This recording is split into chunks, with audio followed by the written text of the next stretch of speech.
ఈరోజు మనం చూస్తున్నాం, మనం కాలరెగేసి చెప్తున్నాం. ప్రతి గ్రామానికి వెళ్ళినప్పుడు వాడు ఏ పార్టీ వాడైనా సరే, తెలుగుదేశం వాడు కానీ, బీజేపీ వాడు కానీ, ఇంకే పార్టీ వాడు అయినా కానీ ధైర్యంగా జరుగుతున్నావు. రే, నువ్వు నాకు ఓటు వేయకపోయినా ఈ ప్రభుత్వం నుంచి నీకు అందాల్సిన సాయం మొత్తం కూడా అందించాను. అదిగా వైఎస్ఆర్ కాంగ్రెస్ అంటే అని చెప్పేసి మనం గట్టిగా చెప్పడం జరిగింది. ఎప్పుడు గతంలో ఏ విధంగా ఏ నాయకుడు చేయని విధంగా ఈ రోజు మన ప్రాంతంలో అభివృద్ధి కార్యక్రమాలు జరుగుతున్నాయి, సంక్షేమ కార్యక్రమాలు జరుగుతున్నాయి.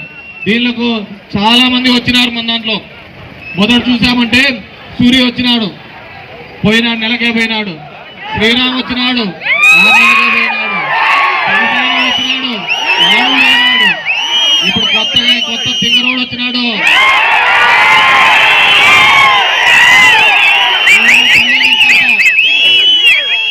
ఇంతమంది నన్నేం మీకలేకపోయినా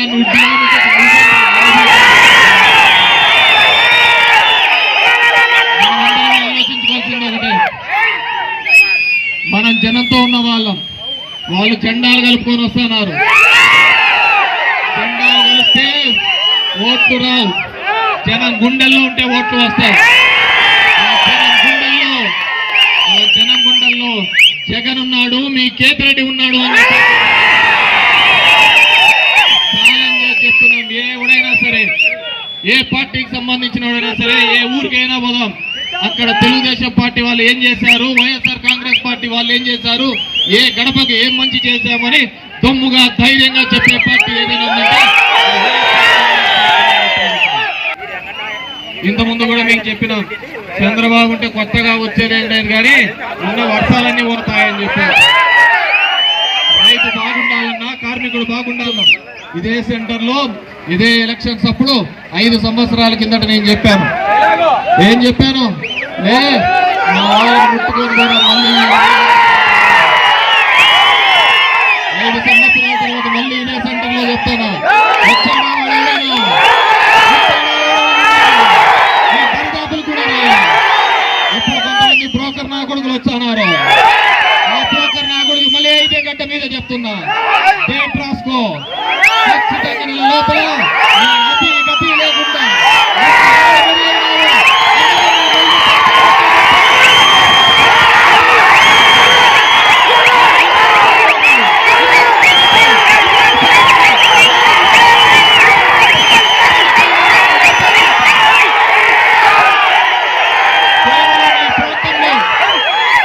కేవలం ఈ ప్రాంతంలో ఫ్యాక్షన్గా ఉండకూడదని 10 సంవత్సరాలుగా ఎక్కడైనా ఒక్క గొడవ లేకుండా అంతా ప్రశాంతమైన జీవితంలో జరుగుతున్నారు.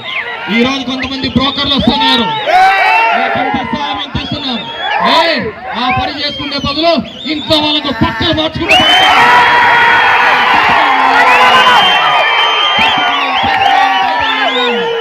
ఏం చేశామో చెప్పుకొని తమ్ములేన్నాయి.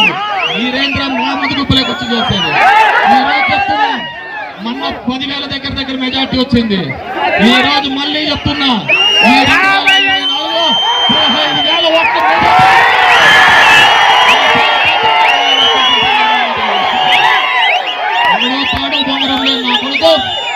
ఎవడో తాడు బొంగరం లేని నా కొడుకు ఢిల్లీ నుంచి వచ్చి ఈ కేతిరెడ్డిని శాసిస్తాడు. నీ దగ్గర ఉండే బ్రోకర్ నా కొడుకు ఎంతో మంది నాయకులను తయారు చేశారు.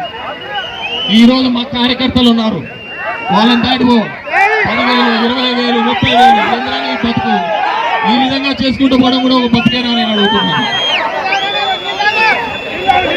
చూపించా నీదే కులము అని చెప్పి అడిగా, ఇంతవరకు సమాధానం లేదు. కానీ బీసీలని మొక్క పెడుతూ వస్తున్నాడు. నేను చెప్తున్నాను, ఈ రోజు అక్క ఉంది బోయ శాంతమ్మ, నేను చెప్తున్నాను, నువ్వు యాదవ్ అంటున్నావు, నేను సర్టిఫికేట్ చూపించా. నువ్వు మరాఠీ ఓసీ అని చెప్పేసి నీ సర్టిఫికేట్ చూపిస్తా. నీకు దమ్ముంటే కాదు, నేను మరాఠీని కాదు యాదవ్ అని చెప్పి దమ్ముంటే చూపించు.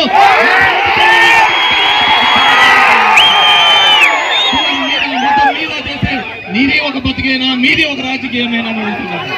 ఒక దేశ ప్రధాని 20 రాష్ట్రాల్లో ముఖ్యమంత్రులుగా ఉన్నారు, చేసింది చెప్పుకోలేక కులం మీద రాజకీయాలు చేస్తున్నారు. నువ్వు యాదవ్ అని నిరూపించు, నేను రాష్ట్రంలో నేను రాజకీయాలు మానేస్తానని చెప్పి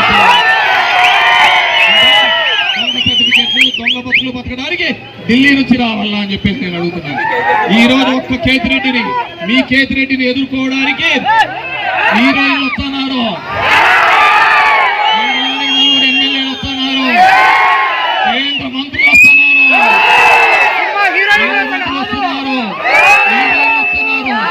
బట్టలు ఇప్పి చూపిస్తున్నారు, బట్టలు విడదీస్తామంటున్నారు. కానీ నేను ఒక్కటే చెప్తున్నాను, నేను నమ్ముకునేది జనాన్ని నమ్ముకున్నాను. 5 సంవత్సరాలు దగ్గర 18 సంవత్సరాల నా రాజకీయ జీవితంలో నేను ముదిగిప్ప నాకు ఎల్లప్పుడూ కూడా అండగా నిలబడింది.